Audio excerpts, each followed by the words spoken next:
हा पक्ष कोणामुळे आहे? तर हा पक्ष आदरणीय पवार साहेबांमुळे आहे। हा पक्ष कोणामुळे आहे?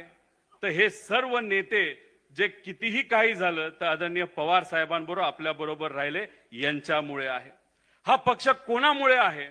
तर या राज्यामध्ये सामान्य कुटुंबातले जे आपले पदाधिकारी आहेत ते आजही कष्ट करतात त्यांच्यामुळे आहे। हा पक्ष कोणामुळे आहे? तर हा सामान्य कार्यकर्त्यांमुळे आहे। हा पक्ष कोणामुळे आहे?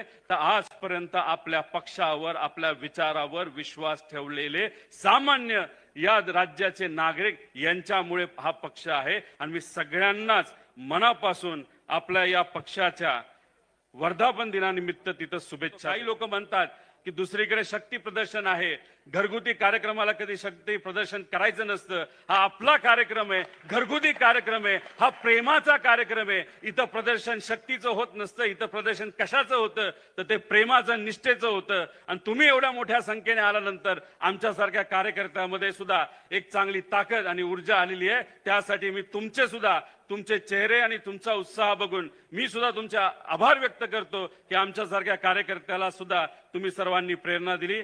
जय हिंद, जय राष्ट्रवादी।